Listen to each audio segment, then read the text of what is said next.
You know how in Windows you just download an .exe, double click it, and you're done?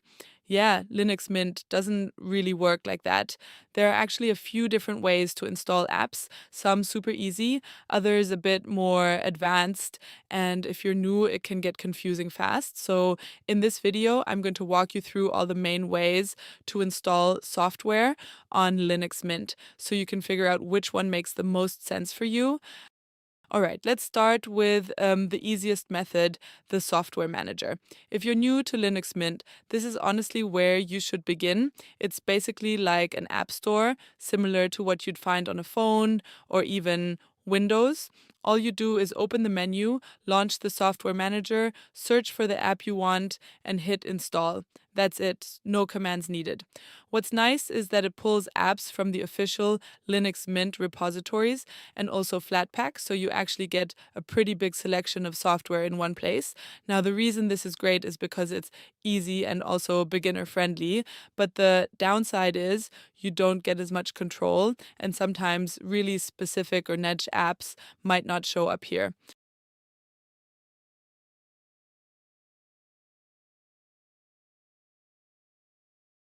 All right, now let's move to the terminal. This is where things might look a bit intimidating at first, but it's actually very straightforward once you get used to it.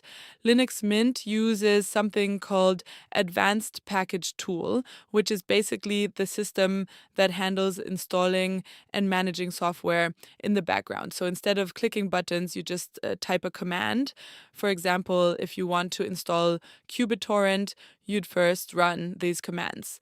The first command refreshes your system's list of available apps, and the second one installs qBittorrent. What's nice about apt is that it pulls software from official sources, so everything is stable and well tested. It's also really fast, and once you learn a few commands, it can actually be quicker than using the graphical app store. The only downside is you do have to type commands, which can feel a bit strange at the beginning. But honestly, this is what most Linux users end up using every day because it just works. All right, next up is Flatpak. Think of Flatpak as a more modern way of installing apps on Linux. The nice thing is Linux Mint already supports it, so you don't need to set up anything extra.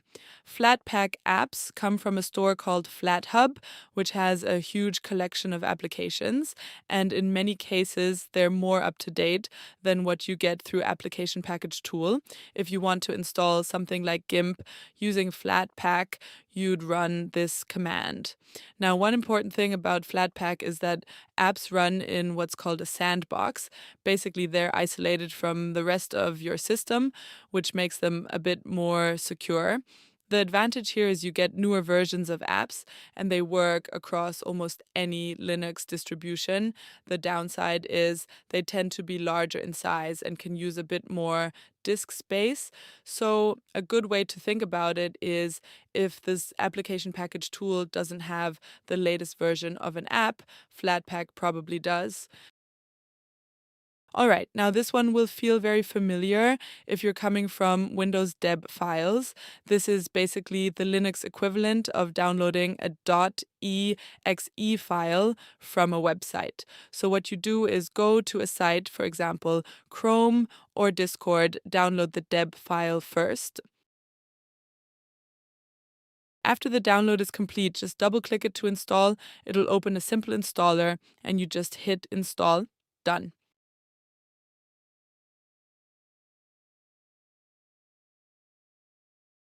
If you prefer the terminal, you can also install it with this command.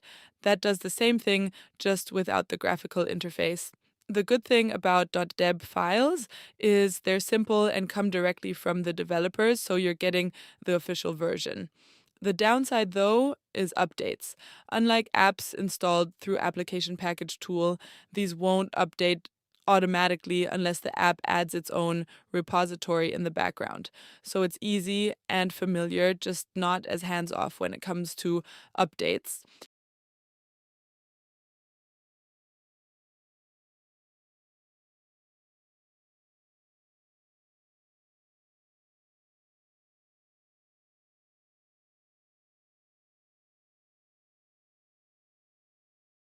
And this one is probably the most different. AppImage. Think of it like a portable app. There's no installation process at all. You just download the file, make it executable, and run it. And that's it. The app just launches.